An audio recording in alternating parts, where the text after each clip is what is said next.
சாந்தி. எல்லோரும் சந்தோஷமாக இருக்கிறீங்களா? உன்னை வென்றால் உலகையே வெல்லலாம். ஸோ இந்த வார்த்தை நம்ம ஏற்கனவே நிறைய தடவை கேள்விப்பட்டிருப்போம். கொஞ்சம் வார்த்தைகள் வேறு மாதிரி இருக்கும். ஆனால் இதோடைய உண்மையான அர்த்தம் சத்தியமாக தெரியாமல் தான் நம்ம கேட்டுட்ருக்குறோம். ஆனால் உண்மையிலே உன்னை வென்றால் உலகத்தையே வெல்ல முடியும். சும்மா பேச்சுக்கு கிடையாது, உண்மையிலே. இப்போ ஒரு பாட்டு பொன்ன பொருளை போர்க்களம் எதற்கு ஆசை துறந்தால் அகிலம் உனக்கு அப்படின்னு. ஸோ அது ஒரு மேலோட்டமாக நம்ம புரிஞ்சுக்கிறோம். ஆனால் அதுக்கு உண்மையிலே அதுதான் அர்த்தம். ஒட்டுமொத்த உலகம் நமதாக மாறும். அது எப்படி அப்படின்னா, நான் சின்ன வயசில் லீவு நாளில் எங்கள் பாட்டி வீட்டில் விடுவாங்க. ஸோ அப்போ ஒரு டைம் எதுக்கோ எங்கள் பாட்டியோ தாத்தாவோ யாரோ புலம்புறாங்க. ஏதோ ஒன்று, கடவுள் கண் இல்லையா, எவ்வளோ சொல்கிறோம் கேட்கல, அந்த மாதிரி ஏதோ ஒன்று. ஸோ அப்போ எங்கள் மாமா ஒரு விஷயம் சொன்னார். என்ன சொன்னார்னா, நம்ம பிரச்சனையை பார்க்குறது மட்டும்தான் அவருக்கு வேலையா? அவருக்கு எவ்வளோ பிரச்சனை, எத்தனை பேர் விண்ணப்பம் போடுறாங்க, அதை விட ரொம்ப முக்கியம் அவருக்கு அவருடைய பிரச்சனையும் இருக்குது. அவருக்கு மனைவி இருக்கிறாங்க, குழந்தைங்க இருக்கிறாங்க. பாருங்கள், ஒரு சாமி கூட, எல்லா சாமியுமே பார்த்திங்கன்னா பெரும்பாலும் கல்யாணம் ஆகி குழந்தை குட்டியோடு இருக்கிறாங்க. ஸோ அப்போ அவங்க குடும்பத்து பிரச்சனையை அவங்க பார்க்கணும். அப்புறம் எப்படி நம்மளுடைய பிரச்சனையை உடனடியாக அவர் பார்க்க முடியும்? ஸோ கொஞ்சம் டைம் கொடுங்க அப்படின்னு சொன்னார்.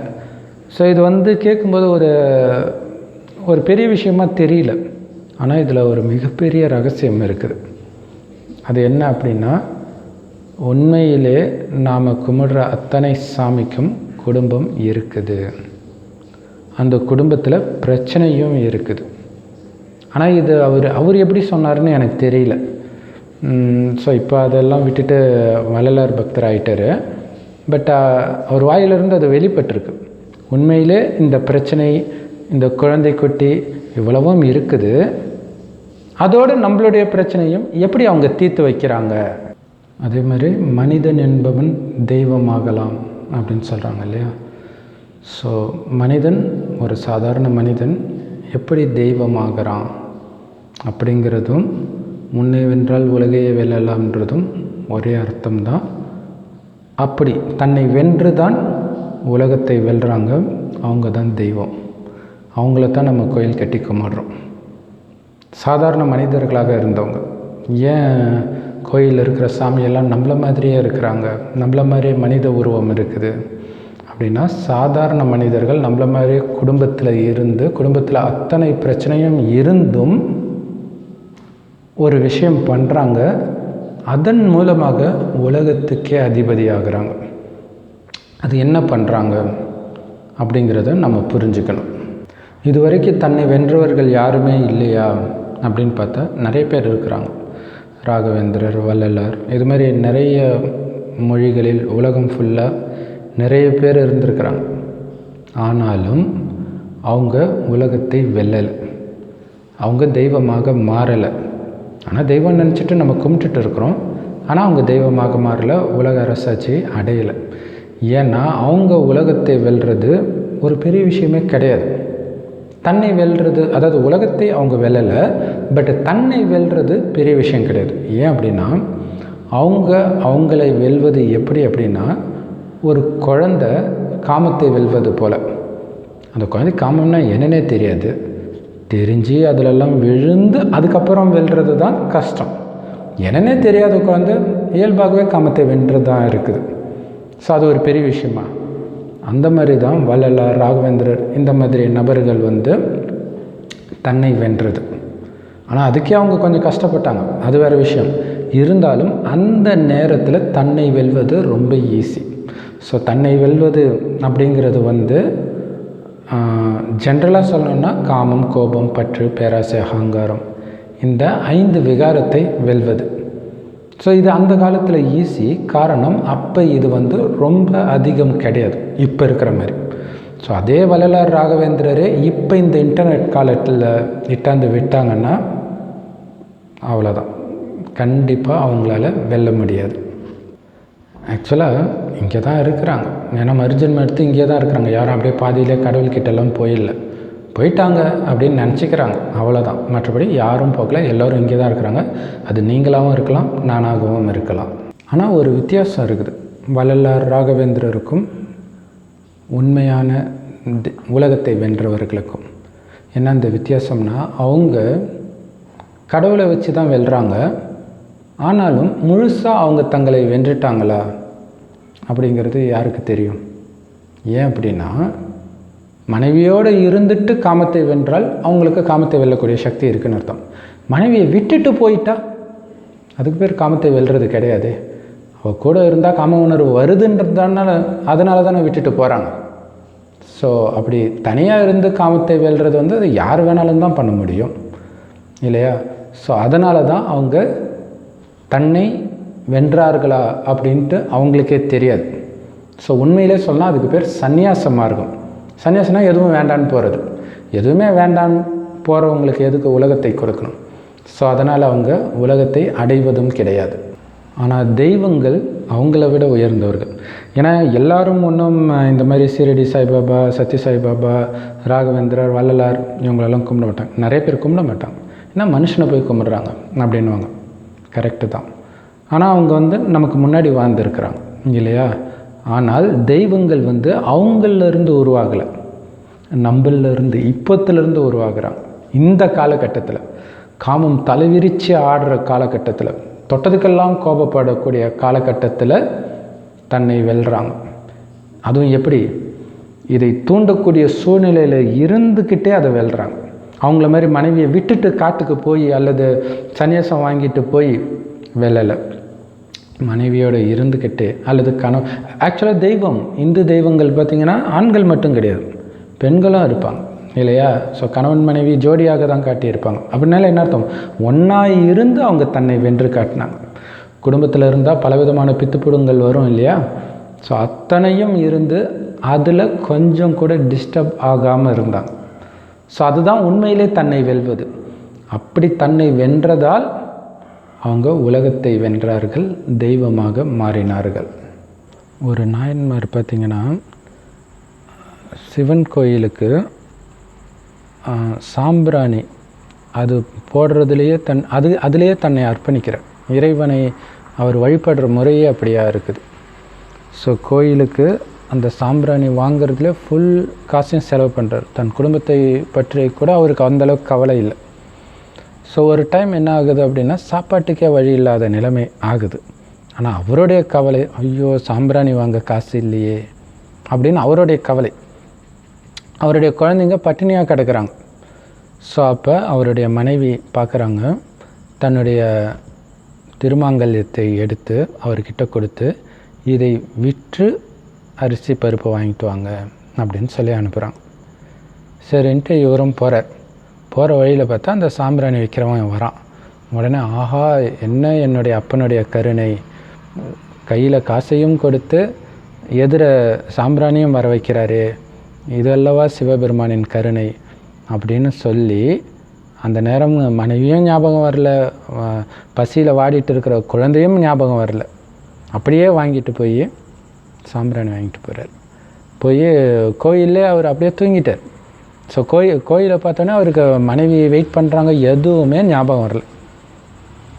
ஸோ எப்படி இருந்திருக்கிறாங்க பாருங்க. ஸோ இந்த மாதிரியெல்லாம் நாம் இருந்தோம். ஏதோ நாயன்மார் இல்லை. எங்கே அந்த நாயன்மார்லாம்? இப்போ எங்கே போயிட்டாங்க? மறுஜன்மம் எடுத்து எடுத்து எடுத்து எடுத்து என்ன மாதிரி உங்களை மாதிரி சாதாரண ஆளாக மாறி இருக்கிறோம். கலியுகத்தில் காமம் கோபம்னு அதில் மூழ்கி கிடக்கிறோம். நாம் தான் அப்படி வெறித்தனமான கடவுள் பக்தி, சிவன் பெருமாள் ஏதோ ஒரு கடவுளை அல்லது தெய்வத்தை தீவிரமாக பக்தி பண்ணும். அதுக்காக குழந்தை குட்டி அனைத்தையும் மறந்தோம். அப்படியெல்லாம் இருந்த நாம் இன்னைக்கு காமம் கோபம், என்னோட குடும்பத்து பிரச்சனை, இதில் மயங்கி கடவுள்னு ஒருத்தர் இருக்கிறாருன்றதே மறந்துட்டோம். அப்படி இருந்த நாம் இப்படி மாறிட்டோம். இப்படி மாறின நம்மளை அப்படி இருந்தாங்க பாருங்கள், அப்படி இல்லை, அதையும் விட மேலே நம்மளை உயர்த்துறதுக்காக கடவுள் வரார். இந்த கடவுளுடைய ஞானம் யாருக்கு கிடைக்கும் அப்படின்னா, நம்ம சொன்னோம் இல்லையா, அந்த நாயன்மார். ஸோ அந்த மாதிரி வெறித்தனமாக இறைவனை பக்தி செய்தவர்களுக்கு தான் இந்த ஞானம் கிடைக்கும். அவங்க ஏன்னா அந்த பக்தியுடைய பலனை இறைவன் கொடுக்கணும் இல்லையா? ஸோ அதற்காகத்தான் அவர் இறுதியில் இந்த ஞானத்தை கொடுக்குறார். என்ன கொடுக்குறார் அப்படின்னா, தீவிரமாக நீங்கள் பக்தி செஞ்சீங்க கடந்த 2500 வருடமாக. ஏன்னா கடந்த 2500 வருடமாகத்தான் இந்த பூமியில் பக்தி இருக்குது. அது எந்த மதமாக இருந்தாலும் சரி, குறிப்பாக இந்து மதம், அதுதான் பழமையான மதம் இல்லையா? ஸோ 2500 வருடமாக தான். அதனால தான் நீங்கள் கோயிலெலாம் பார்த்திங்கன்னா எந்த கோயிலுமே 2500 வருடத்துக்கு முந்தைய பழமையான கோயிலை பார்க்கவே முடியாது. அப்படி இருக்குது. 5000 வருஷம் 10,000 வருஷம்னு சொல்கிறாங்கன்னா கதை ஓடுறாங்கன்னு புரிஞ்சுக்கோங்க. எப்படி தெரியும் அப்படின்னா, இதை சொல்கிறதுக்கு கடவுளுக்கு பொய் சொல்ல தெரியாது, உண்மை தான் சொல்லுவார். மனிதன் அவன் கண்டுபிடிச்ச அறிவியல் அவனை மாதிரி தானே இருக்கும். ஸோ அதுவும் பொய் சொல்லும். ஆனால் இது வரைக்கும் 3000 வருஷத்துக்கு முந்தைய கோயில் அப்படின்னு இது வரைக்கும் எதுவுமே கண்டுபிடிக்கல. அந்த 2500 வருஷத்துக்குள்ளேயே தான் இருக்குது. ஸோ கடவுள் என்ன ரகசியத்தை சொல்கிறார் அப்படிங்கிறதோட கடவுள் எப்படி சொல்கிறார் அது தெரிஞ்சுக்கணும் இல்லையா? ஸோ கடவுள் ஒரு வயோதிக தாத்தா உடலில் இந்த ஞானத்தை கொடுக்குறார், வயோதிகர் உடலில் கொடுக்குறார். ஏன்னா அவர் நம்மள மாதிரி பிறப்பு இறப்பு சக்கரத்தில் வரல. அப்போ இப்போ ஒருத்தர் உடலில் வராருன்னா இதுக்கு முன்னாடி எங்கே இருந்தார் அப்படின்னு கேள்வி வரும். இங்கே தான் இருந்தார். இதை தான் பரந்தாமம் அல்லது பரலோகம்னு சொல்கிறோம். இது செம்பொன் நிறமான உலகம். இங்கே தான் இறைவன் எப்போவுமே ஒரு சின்ன நுட்பமான நட்சத்திரம், அதாவது கண்ணுக்கு தெரியாத அளவுக்கு ரொம்ப நுட்பமான ரொம்ப சின்ன ஒளிப்புள்ளியாக கடவுள் இருக்கிறார். ஆக்சுவலாக நம்மளுமே அப்படி தான் இருக்கிறோம் பூர்வ மத்தியில், அதாவது ஆத்மா உயிர்னு சொல்கிறோம் இல்லையா? அது இங்கே அப்படி தான் இருக்குது. கடவுளும் நம்மள மாதிரி ஒரு ஆத்மா தான், அதனால தான் அவரை பரமாத்மான்னு சொல்கிறோம். அந்த இடத்த பரந்தாமம்னு இந்துக்களும் பரலோகம்னு கிறிஸ்தவர்களும் சொல்கிறாங்க. ரெண்டும் ஒரே இடம் தான். ரெண்டு பேரும் வழிபடுற, ரெண்டு பேரில் உலகத்தில் உள்ள அத்தனை பேரும் வழிபடுற கடவுளும் ஒரே ஒருத்தர் தான். அவருடைய பேர் சிவபெருமான். அவரை தான் அல்லாஹ் பரமபிதா அப்படின்ட்டு ஒவ்வொரு மதத்தில் ஒவ்வொரு பேர் சொல்கிறாங்க. ஸோ கடவுள் ஒருத்தர் தான். அவர் கடைசின்னு ஒரு வருஷம், கலியுகம் அழியிறதுக்கு கடைசின்னு ஒரு வருஷம் முன்னாடி சொல்கிறார், இந்த பூமியை நான் சொர்க்கமாக படைத்தேன், அங்கே நீங்கள் தேவதைகளாக இருந்தீங்க, அதோடைய நினைவாகத்தான் இன்றைக்கி தெய்வ வழிபாடுன்னு கோயில் கட்டி கும்பிட்றாங்க இந்துக்கள். ஸோ அப்போ சொர்க்கத்தில் நம்ம எது நினச்சாலும் நடக்கும். அவ்வளோ சக்தி இருந்துச்சு கடவுளுக்கு ஈக்குவலாக. ஆனால் நம்ம கடவுள் கிடையாது, கடவுளுக்கு ஈக்குவலாக இருப்போம். ஏன்னா அந்த அளவுக்கு சக்தியோடு நம்மளை இறைவன் அனுப்புனார். ஸோ அவ்வளோ சக்தி இருந்த நாம், அது மட்டும் இல்லை அது பேரே சொர்க்கம். அதனால் செல்வத்துக்கு குறையே கிடையாது, அளவற்று இருக்கும். தங்க வைர வைடூரியம் கொட்டி கிடக்கும். அதேமாதிரி இயற்கை வளமும் பயங்கரமாக இருக்கும். ஸோ இப்போ இருக்கிற மாதிரி பஞ்சம், பட்டினி, வெள்ளம், சுனாமி எதுவுமே இருக்காது. உங்கள் நிம்மதியை கெடுக்கக்கூடிய எதுவுமே நடக்காது. பயங்கர ஆனந்தமாக இருப்போம் 2500 வருஷம். ஸோ அப்படி இருந்து நாம் கொஞ்சம் கொஞ்சமாக 2500 வருஷம் கழித்து தான் கொஞ்சம் கொஞ்சமாக துக்கத்தை அனுபவிக்கிறோம். காரணம் என்னென்னா, சொர்க்கத்தில் ஆத்மா நான் அப்படிங்கிற உணர்வு தான் இருக்கும். இந்த உடலில் நான் வீற்று இருக்கிறேன் அப்படி தான் இருக்கும். இந்த உடல் நான்ற உணர்வில் இருக்காது. ஸோ அப்படி இருக்கிற நாம் நரகத்தில் வரும்போது அதனால் என்ன ஆகுனா, ஆத்மா நான், உடல் வேறு ஆத்மா வேறுன்ற அந்த உணர்வு இருக்கிறதுனால எல்லாருமே பயங்கர அழகாக இருப்பாங்க. ஆனால் யாருடைய அழகுலையும் யாரும் மயங்க மாட்டாங்க.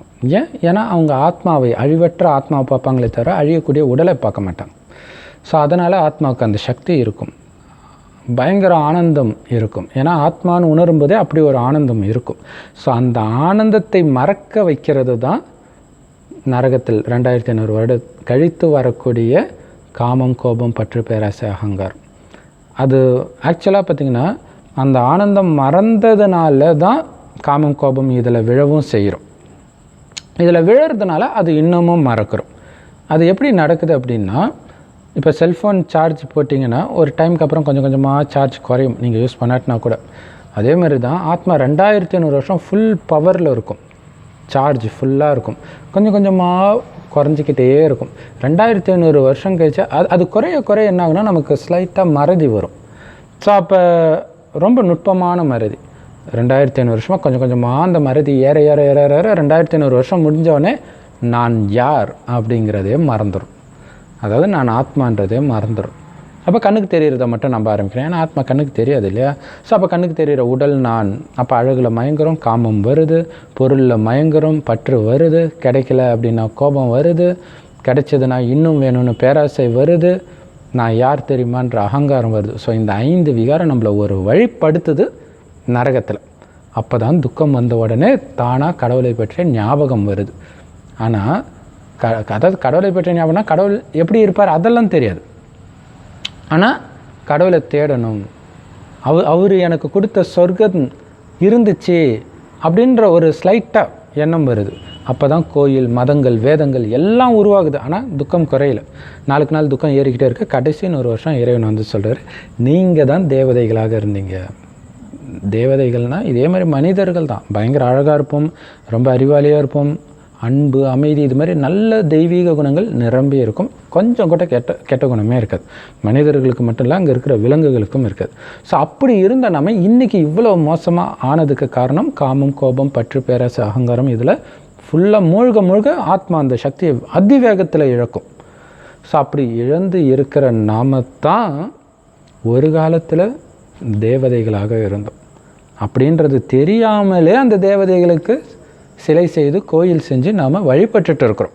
அப்படிங்கிற ரகசியத்தை இறைவன் சொல்லி முக்கியமான ரகசியத்தை சொல்கிறார்.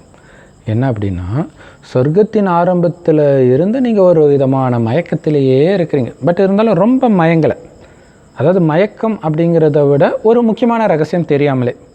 என்ன அப்படின்னா, சொர்க்கத்தில் வந்து தெளிவாக இருப்போம், நான் ஆத்மான்ற உணர்வு இருக்கும், அதனால தான் ஆனந்தம் இருக்கும். ஆனாலும் எப்படி அந்த சொர்க்கம் எனக்கு வந்துச்சுன்னு தெரியாது.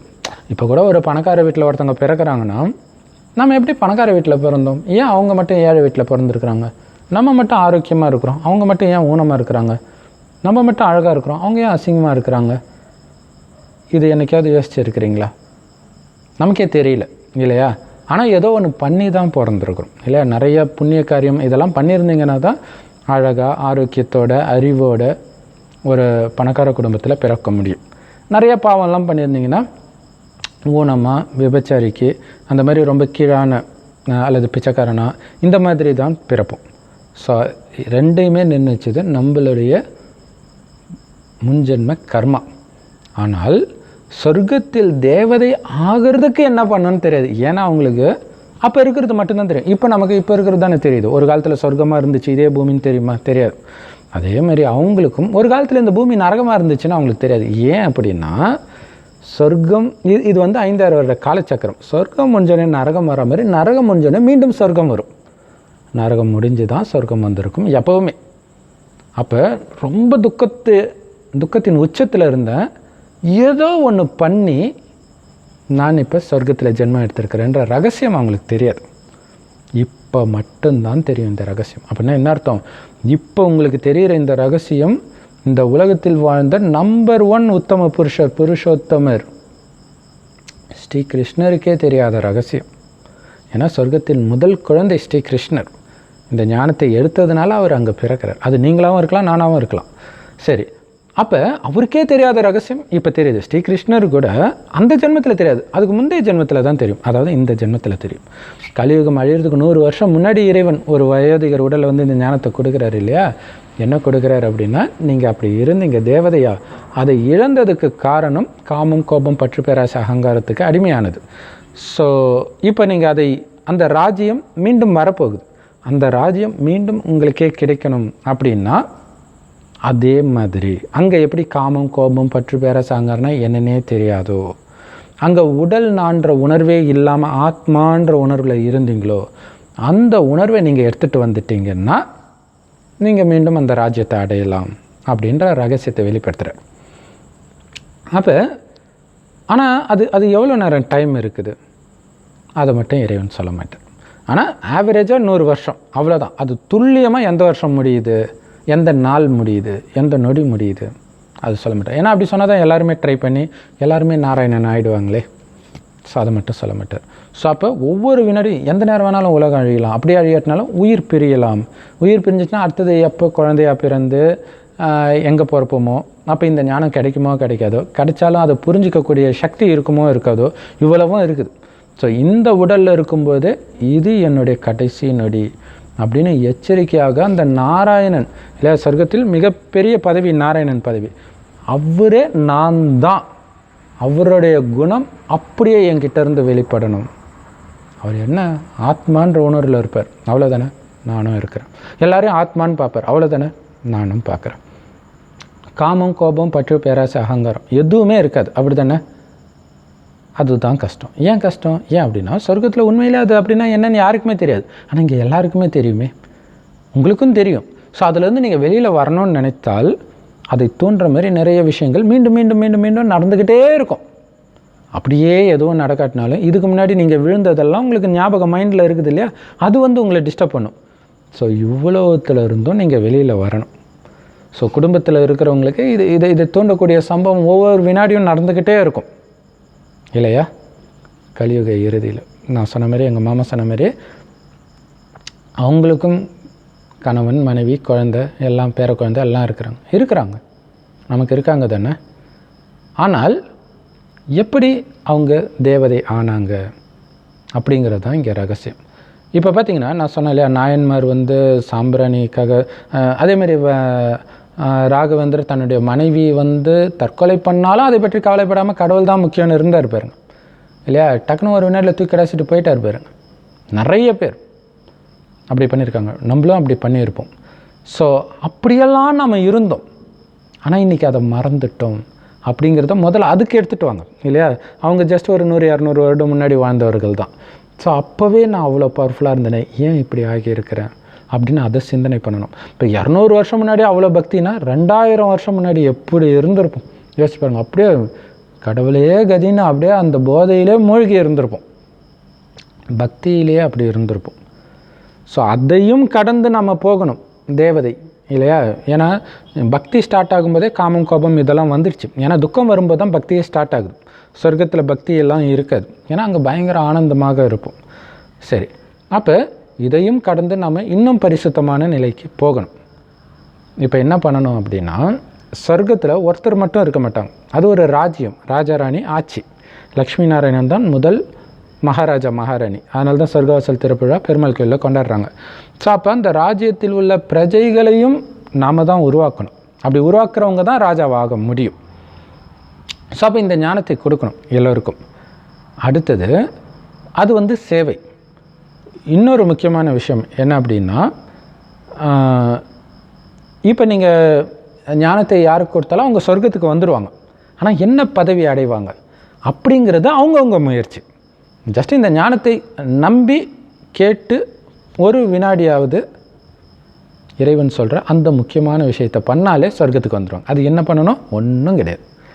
நீங்கள் அழியக்கூடிய உடம்பு கிடையாது, ஆத்மான்னு உணர்ந்து இந்த ஆத்மாவின் தந்தை சிவபெருமான், அவர் செம்பொன் நிறமான உலகத்தில் நட்சத்திரம் மாதிரி இருக்கார், அவர்கிட்ட நான் போகணும், அவரை மாதிரி நான் பரிசுத்தமாகணும், நான் அப்படி தான் இருந்தேன், அவருக்கு சமமாக இருந்தேன், சமமாக தான் சொர்க்கத்தில் இருந்தேன்.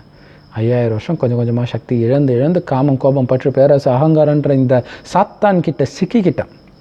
இதிலேருந்து நான் விடுபடணும் அப்படின்னா என்கிட்ட சக்தி வந்தாலே அதுலேருந்து நான் தப்பிச்சிடுவேன். சக்தி வரணும்னா சிவபெருமானை நினைக்கணும், அவர் தான் அந்த சக்தியில் எப்பவும் நிரம்பி இருப்பவர். அதான் சதாசிவம். சதா ஒளியாக இருக்கிறாருன்னு மட்டும் அர்த்தம் கிடையாது, ஒளியாகவும் இருக்கிறார். ஏன்னா நம்மள மாதிரி தாயின் கர்ப்பத்தில் பிறக்கலை. இன்னொன்று, அவருடைய சக்திகளும் எப்பவும் ஒரே மாதிரியே இருக்குது. ஆனால் நம்ம சக்தி அப்படி கிடையாது. நாராயணனாக இருக்கும்போது பயங்கர தூய்மையாக இருந்தோம், இப்போ ரொம்ப கேவலமாக இருக்கிறோம். ஸோ இப்போ மீண்டும் தூய்மையை ஆக்கிறதுக்கு எப்போவுமே தூய்மையில் நிரம்பி இருக்கக்கூடிய சிவபெருமானை மனதால் நினைவு செஞ்சுக்கிட்டே இருக்கணும். இவ்வளோதான் ஈஸியான வழி. கூடவே இறைவன் கொடுக்குற ஞானத்தையும் கேட்கணும். அதில் தான் இறைவன் சொல்கிறார், நீங்கள் எப்படியெல்லாம் ஏமாறுறீங்க, மாயை உங்களை எப்படியெல்லாம் ஏமாத்துது, நீங்கள் எப்படியெல்லாம் எச்சரிக்கையாக இருக்கணும் அப்படின்னு தினம் தினம் நமக்கு எச்சரிக்கை கொடுத்துக்கிட்டே இருப்பார். ஸோ அதுதான் முரளி அப்படின்னு சொல்லுவோம். எல்லா ராஜயோக தியான நிலையங்களும் முற்றிலும் இலவசமாக போதிக்கப்படுது. யூடியூப்பில் கூட BK சரவணகுமார் தமிழ் முரளி அப்படின்னு நீங்கள் சர்ச் பண்ணிங்கன்னா கிடைக்கும். அப்படி இல்லைன்னா இந்த நம்பருக்கு SMS அனுப்புனீங்கன்னா நாங்கள் அனுப்புகிறோம்.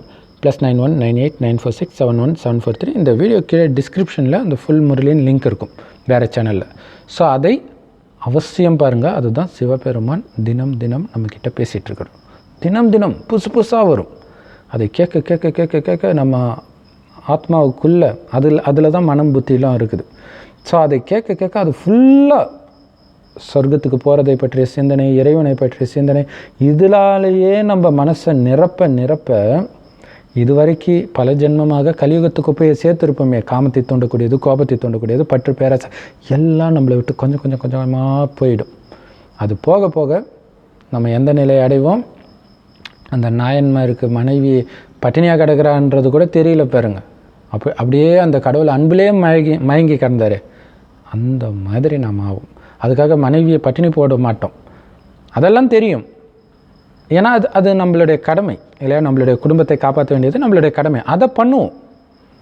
ஆனால் அந்த கணவன் மனைவிக்கு இடையில் ஒரு பற்று வரும் பாருங்கள், கணவன் இருந்தால் மனைவி அப்படியே மென்டலே ஆயிடுறாள், அந்த மாதிரி ஆக மாட்டோம், அப்படியே விலகி இருப்போம். எப்படி இருக்கும் நம்மளுடைய மனநிலை அப்படின்னா, ஒரு நர்ஸு வந்து பேஷண்ட்டை அன்பாக, அதாவது ஒரு நல்ல நர்ஸ் வந்து பேஷண்ட்டை அன்பாக கவனிப்பாங்க, அதுக்காக பேஷண்ட் இறந்துட்டு அழ மாட்டாங்க இல்லையா, ஏன்னா அவங்க எல்லாருக்கிட்டையும் அப்படி அன்பாக தான் இருப்பாங்க, விலகியும் இருப்பாங்க. அந்த மாதிரி மனநிலையில் நம்ம இருப்போம். ஒருத்தர்கிட்ட மட்டும்தான் முழு பற்று இருக்கும், அதனால் நமக்கு எந்த பிரச்சனையும் வராது. ஏன்? அவர் அழிவற்றவர், கடவுள் சிவபெருமான்.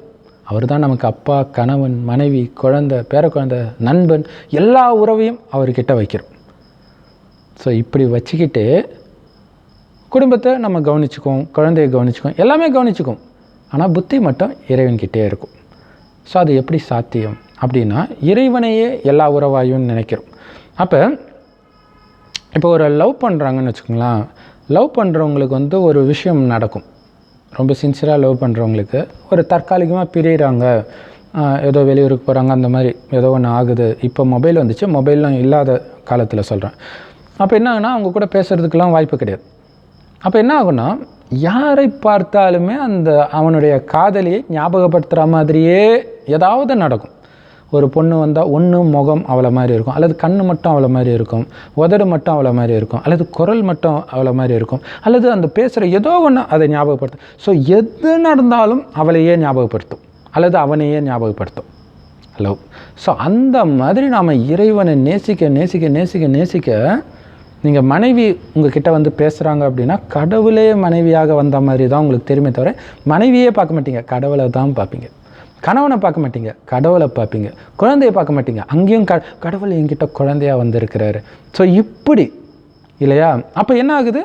பற்று கடவுள்கிட்ட போகுது. ஏன்னா அவங்க அந்த சம்மந்தப்பட்ட மனைவியோ கணவனோ குழந்தையோ இறக்கலாம், ஆனால் கடவுள் இறக்கலையே, அவர் தான் எல்லா ரூபமும் டக் டக்குன்னு எடுக்கிறாரு அப்படின்னு நமக்கு தெரியும்.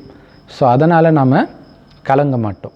ஸோ எல்லா உறவுலையும் இறைவனை நினைத்தால் கூட இருக்கிறதுலே பயங்கர ஸ்ட்ராங்கான உறவு எது? காதலன் காதலி உறவு. ஸோ அந்த மாதிரி இறைவனை நம்ம நினச்சிட்டு இருப்போம். ஸோ எங்கள் மாமா சொன்ன மாதிரி கடவுள்களுக்கும் ஆக்சுவலாக அவங்க வந்து எல்லா தெய்வத்தையும் சேர்த்து கடவுள் புரிஞ்சுக்கிட்டாங்க. ஸோ எல்லா தெய்வங்களுக்கும் குழந்தை, குட்டி, குடும்பம் எல்லாம் இருக்கிறது உண்மைதான், அதில் பிரச்சனை இருக்கிறதும் உண்மைதான். ஒன்றே ஒன்று தான் தப்பு. அது என்னது? அந்த பிரச்சனையெல்லாம் பார்த்துட்டு தான் நம்ம பிரச்சனையை பார்ப்பாங்கன்னு நாங்கள் பாருங்கள், அதுதான் தப்பு. ஏன் அப்படின்னா, அவங்களுக்கு அங்கே நடக்கிறது பிரச்சனையாகவே தெரியாது, அவங்களுக்கு எல்லாமே ஒரு ஆனந்தமாகவே இருக்கும்.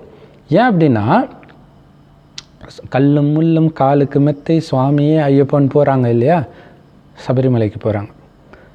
இது வந்து ஸ்பேஸ், இந்த இடத்துலேருந்து தமிழ்நாட்டிலேருந்து கேரளாவுக்கு போகிறாங்க. ஆனால் இப்போ நம்ம எங்கே போகிறோம் அப்படின்னா, நரகத்தில் இருந்து சொர்க்கத்துக்கு போகிறோம். இது வந்து டைம் இல்லையா? ஸோ அப்போ இந்த உண்மையிலே டைம் ட்ராவல் நம்ம தான் பண்ணுறோம். அப்போ சொர்க்கத்தில் எப்படி இருப்பாங்க? கணவன் மனைவி அன்பாக இருப்பாங்க, ஆனால் பற்று கொஞ்சம் கூட இருக்காது. ஸோ பயங்கர செல்வந்தராக இருப்பாங்க, ஆனால் பணத்தின் மீது கொஞ்சம் கூட ஆசை இருக்காது. ஸோ அப்படி இருக்கும். ஸோ அதே மனநிலையில் அப்படியே இருக்கிற மாதிரியே இருப்பாங்க. ஆனாலும் சுற்றி இருக்கிறது கலியுகம்னு அவங்களுக்கு தெரியும், கலியுகத்துடைய குணம் என்னென்னு தெரியும். அது எப்போவுமே நம்மளால் காமம், கோபம், பற்று, பேராசை, அகங்காரம் இதை தூண்டிக்கிட்டே இருக்கும். கலியுகத்தில் உள்ள அத்தனை பொருளும் அத்தனை நபரும் இதைத்தான் பண்ணுவாங்கன்னு தெரியும். அப்போ நம்ம அதிலிருந்து சூக்ஷ்மமாக விலகி இருக்கிறோம். அதாவது அதே குடும்பத்தில் தான் இருப்போம், ஆனால் புத்தியினால் அவங்க வேறு யுகத்தை சார்ந்தவர்கள், நாம் வேறு யுகத்தை சார்ந்தவர்கள் இல்லையா? சத்தியுகத்துக்கு போயிட்டு இருக்கிறோம். ஆனால் இப்போதைக்கு இறைவனுடைய ஞானத்தை எடுக்கிறதுனால இந்த யுகத்துக்கு பேர் சங்கம் யுகம், இறைவனும் குழந்தைகளும் சந்திக்கிற யுகம். அப்போ இங்கே நான் இறைவனோடு வாழ்ந்துட்டுருக்கிறேன், ஆனால் அவங்க அழியக்கூடிய தசை பிண்டத்தோடு வாழ்ந்துட்டுருக்குறாங்க அப்படின்னு நமக்கு தெரியும். அப்போ அதில் நாம் கவனம் செலுத்த மாட்டோம். குடும்பத்தில் பிரச்சனை வரும், எல்லாமே வரும், ஆனால் உங்களுக்கு அது பிரச்சனையாகவே தெரியாது. காரணம், நமக்கு இந்த ரகசியம் தெரியுது. இன்னொரு விஷயம் என்னென்னா, மனிதன் என்பவன் தெய்வமாகலாம் அப்படின்னு பாடுறாங்க இல்லையா? ஆகலாம், ஆனால் அது எப்போ ஆகலாம்? சுற்றி இருக்கிற எதுவுமே உங்களை கொஞ்சம் கூட சலனப்படுத்தலைன்னா நீங்கள் ஆகலாம். இப்போ உதாரணத்துக்கு நம்மளுடைய சிலைகள் தான் கோயிலில் இருக்குது. அப்போ அந்த கோயிலில் வந்து பலவிதமானவர்கள் பலவிதமான பிரச்சனைகளை கொண்டுட்டு வருவாங்க. நல்லவங்களும் வரலாம், கெட்டவங்களும் வரலாம். நல்லவங்கனா தான் நான் பார்ப்பேன், நல்லவங்கனா தான் நான் ஆசீர்வாதம் கொடுப்பேன், கெட்டவங்கன்னா நான் ஆசீர்வாதம் கொடுக்க மாட்டேன், நீ எப்படி அப்படி பண்ணலாம் அப்படின்னு நான் கேட்கும் சாமி. அதெல்லாம் கேட்காது. எப்போதுமே சிரித்த முகத்தோடு இருக்கும் யார் வந்தாலும், இல்லையா? அவங்கவுங்க எதை நினச்சிட்டு வராங்களோ, என்ன வேண்டுதல் நினச்சிட்டு வராங்களோ அது நிறைவடைந்த திருப்தியோடு போவாங்க. இந்த ஆத்தாவை பார்த்துட்டா என் மனக்கவலையெல்லாம் போயிடும், நான் நினச்சதெல்லாம் நடக்கும். ஸோ அதுக்காகவே மாதத்துக்கு ஒரு தடவை திருப்பதிக்கு போயிட்டு வரவங்களாம் இருக்கிறாங்க, இல்லையா? மந்திராலயம் போயிட்டு வராங்க. இது மாதிரி நிறைய இருக்குது. ஸோ அப்போ அது வந்து ஜடச்சிலை. ஆக்சுவலாக அது பண்ணுறது வந்து கடவுள் தான் பண்ணுறார். நம்மளுடைய சிலை மூலமாக அவங்களுடைய ஆசை நிறைவேற்றுறார். அது வேறு டாபிக். ஆனால் உண்மையில் அந்த தெய்வ சிலை வந்து நம்மளுடைய சிலை தான்.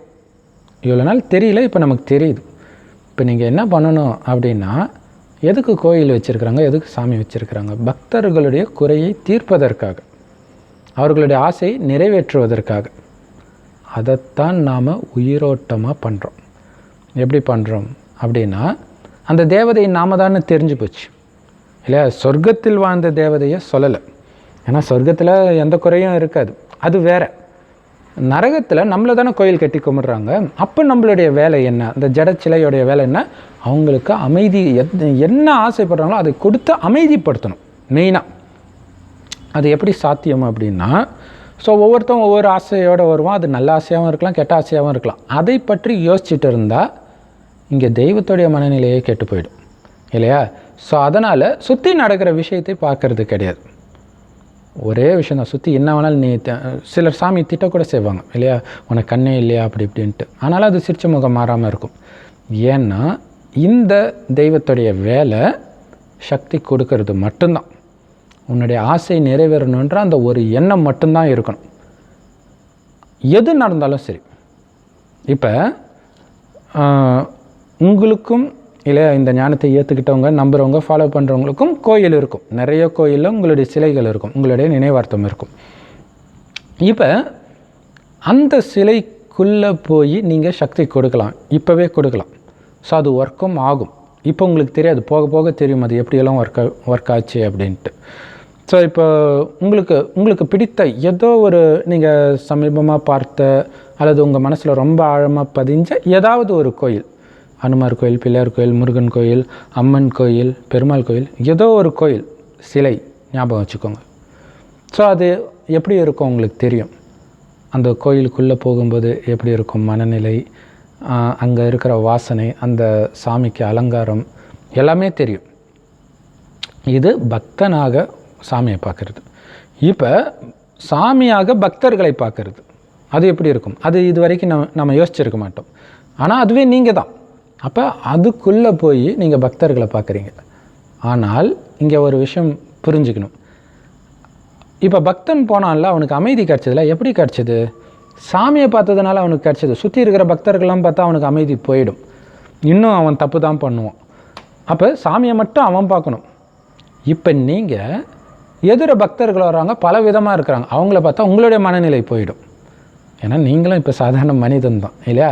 அப்போ என்ன பண்ணணும் அப்படின்னா, எல்லோரும் தேவதையை பார்த்தாங்க, அது எனக்கு அமைதியை கொடுக்குன்ட்டு. நீங்கள் தேவதையை பார்க்குறீங்க, அதுவே நான் தான்ட்டு. புரியுதுங்களா? நான் தான் அந்த தேவதைன்னா அந்த தேவதை தான் நான். எல்லோருக்கும் சக்தி கொடுக்கணுன்ட்டு ஆவலாக இருக்கிறாங்க. யார்? ஆத்மா, இல்லையா? அந்த முகத்தை விட்டுருங்க. வர பக்தர்கள் வெவ்வேறு முகத்தில் வருவாங்க. ஆணாக வருவாங்க, பெண்ணாக வருவாங்க, குழந்தையாக வருவாங்க, வயசானவங்க, நோயாளி, எல்லா விதமாகவும் வருவாங்க. பணக்காரங்க, ஏழைங்க எல்லோரும் வரலாம். ஆனால் எல்லாமே ஆத்மா தானே பூர்வமத்தியில். ஸோ ஆத்மா வருது, நான் அந்த உடலில் ஒளியாக இருக்கிறேன், அலங்காரத்தோடு இருக்கிறேன். ஸோ சாமிக்கு பண்ணுற அலங்காரத்தோடைய அர்த்தம் வந்து குணம், இல்லையா? அவ்வளோ தெய்வீக குணம் நிரம்பியவர்கள்னு அர்த்தம். அந்த நறுமணமிக்க மலர்கள் போடுறது எல்லாமே அந்த தெய்வீக குணங்களை, சக்திகளை குறிப்பது தான். அப்போ சக்தியோடு இருந்து அந்த இடம் ஃபுல்லாக, அந்த கோயில் ஃபுல்லாக நான் சக்தியை நிரப்பிக்கிட்டே இருக்கிறேன். ஏன்னா சக்தி இல்லாத காரணத்தினால்தான் காமத்தில் விழறாங்க, சக்தி இல்லாத காரணத்தினால்தான் கோபப்படுறாங்க. ஸோ இப்போ இந்த 5 விகாரத்தில் விழுந்ததுனால தான் அவங்க நிம்மதி இழந்து பிரச்சனையில் மாட்டி வராங்க. அப்போ அவங்களுக்கு இந்த சக்தியை நிரப்பிட்டாலே எல்லாமே சரியாயிடும் அப்படின்னு அவங்களுக்கு தெரியாது, ஆனால் நமக்கு தெரியும். ஆனால் அந்த சக்தியை நாம் நிரப்பணும்னா அந்த சக்தியில் நாம் நிரம்பி இருக்கணும். அந்த சக்தியில் நாம் நிரம்பி இருக்கணும்னா சுற்றி இருக்கிற எதையும் பார்க்கக்கூடாது, பக்தர்கள் உட்பட யாரையும் பார்க்கக்கூடாது. அப்போ நான் யாருன்ற அந்த உணர்வில் இருக்கணும். நான் யார்? சிவனுடைய மனைவி பார்வதி தேவி. சிவன் பாதி சக்தி பாதி சொல்கிறாங்க இல்லையா? அப்போ சிவன் இல்லாமல் சக்தி இருக்க மாட்டாங்க, சக்தி இல்லாமல் சிவனும் இருக்க மாட்டாங்க. அப்போ சிவன் செம்பொன் நிறமான உலகத்தில் நட்சத்திரம் மாதிரி இருக்கார், நான் இங்கே நட்சத்திரம் மாதிரி இருக்கேன். சிவனுடைய மனைவி நான் உலகத்துக்கு சக்தி கொடுத்துக்கிட்டே இருக்கிறேன். எல்லோரும் சிவனை அப்பான்னு, பார்வதி தேவி அம்மான்னு கூப்பிட்றாங்க. அப்போ எதிர இருக்கிறவங்களாம் என்னுடைய குழந்தைகள், என்னோட குழந்தைகள். எல்லாரும் கொலை பண்ணிட்டு வந்தாலும் சரி, கற்பிச்சுட்டு வந்தாலும் சரி, திருடிட்டு வந்தாலும் சரி, எல்லாருமே என்னோடய குழந்தை தான். சக்தி இழந்ததுனால அதை பண்ணுறான். ஆனால் அவன் அதெல்லாம் பண்ணுறான் அப்படின்னு நீங்கள் நினச்சிட்டு பார்த்தீங்கன்னா உங்களால் சக்தி கொடுக்க முடியாது. என்ன ஆகும்? ஐயோ அவன் அப்படிப்பட்டான், அது சாதாரண மனிதர்கள் நினைக்கிறது. அதே மாதிரி நீங்களும் நினச்சா எப்படி உங்களுக்கு சக்தி கொடுக்க முடியும்? அதனால தான் இறைவன் சொல்கிறார், கலியுகத்து விஷயத்தை பார்க்காதீங்க, கேட்காதீங்க, நினைக்காதீங்கன்ட்டு. ஸோ அப்போ நான் தாய் ஜெகதம்பா, அகிலாண்டேஸ்வரி, உலகை ஆளும் ஈஸ்வரி, ஜெகத் மாதா. ஸோ இதுதான் உங்களுக்கு இருக்கணும் மைண்டில். ஆனால் அதுவும் ஆத்மா, நான் ஒளியாக இருக்கிறேன். பக்தர்கள் எல்லோரும் அந்த ஆத்ம ஜோதி வருது, ஆனால் ஒவ்வொரு ஜோதியும் அப்படியே மங்களாக எரியுது, கருப்பாக இருக்குது. ஏன்? சக்தி குறைஞ்சிருச்சு. நான் பிரகாசமாக இருக்கிறேன். ஏன்? வேறு எதை பற்றியும் நினைக்காம ஒரு சிவபெருமான் நினைவிலேயே பதிவிரதையாக இருக்கிறேன். அதனால் என்னை சுற்றி அந்த தூய்மையான அதிர்வலைகள் போகுது. அந்த தூய்மையிலே அமைதி, அன்பு, ஆனந்தம் அனைத்தும் அடங்கி இருக்குது. ஸோ இந்த சக்தி நான் கொடுத்துக்கிட்டே இருக்கிறேன் அப்படிங்கிறதுல மட்டும் கவனம் கொடுக்குறேன். எங்கேருந்து கவனம் கொடுக்குறேன்? தனியாக போய் இமயமலையில் உட்காந்துட்டா அல்லது கோயிலே போய் உட்காந்துக்கிட்டா இல்லை. புத்தினால் நீங்கள் அந்த கோயிலில் இருக்கிறீங்க, ஆனால் உடல் எங்கே தெரியுமா இருக்குது? உங்கள் குடும்பத்தில் உங்கள் அப்பா அம்மா கிட்டே பேசிகிட்டு இருப்பீங்க, உங்கள் மனைவி கிட்டே பேசிகிட்டு இருப்பீங்க, கணவன் கிட்டே பேசுவீங்க, குழந்தைகிட்ட பேசுவீங்க, எல்லாம் பண்ணிகிட்டு இருப்பீங்க. ஆனால் புத்தினால் இதில் மாட்ட மாட்டீங்க. புத்தினால் நான் அங்கே இருக்கிறேன். ஏன்னா என்னுடைய பக்தர்கள் துடிச்சிட்டு இருக்காங்க. அதுவும் இப்போ கொரோனா காலத்தில் அவங்க கோயிலுக்கு வராட்டினால நம்ம தேடி போய் அவங்களுக்கு சக்தியை கொடுக்கணும் இல்லை. கோயிலே இருந்துட்டு அந்த பக்தர்கள் வர மாதிரி நினச்சி நீங்கள் சக்தி கொடுத்துக்கிட்டே இருங்க. அப்போ ஒரு வினாடி விடாமல் இல்லையா, ஒவ்வொரு வினாடியும் எங்கேயோ மரணம் நடந்துக்கிட்டு தான் இருக்குது. அதாவது இந்துக்களுக்கு மட்டும்தான் சக்தி கொடுக்குறதுன்னு இல்லை, எல்லாருக்கும் தான் இறைவன் கடவுள், எல்லோருக்கும் நாம் தாய். ஸோ எல்லா மதத்தினருக்கும் கடவுளே இல்லைன்னு சொன்னாலும் அவனும் என்னோடய குழந்தை தான், தெரியல அவ்வளோதான் அவனுக்கு. ஸோ அப்போ அவன் நாஸ்திகன். அந்த எண்ணமே இல்லாமல் நான் சக்தி கொடுக்கணும், உலகத்துக்கு சக்தி கொடுக்கணும், இதே சிந்தனை. அப்போ இது நீங்கள் கோயிலில் இருந்தும் கொடுக்கலாம், அல்லது ஒரு சில கோயிலெலாம் மலை மேலே இருக்கும் இல்லையா, சர்ச்சு கூட அதே மாதிரி மலை மேலே இருக்கும். ஸோ அப்படி இருந்து நான் அங்கேருந்து சக்தி கொடுக்குறேன், ஒட்டுமொத்த உலகத்துக்கும் சக்தி கொடுக்குறேன்.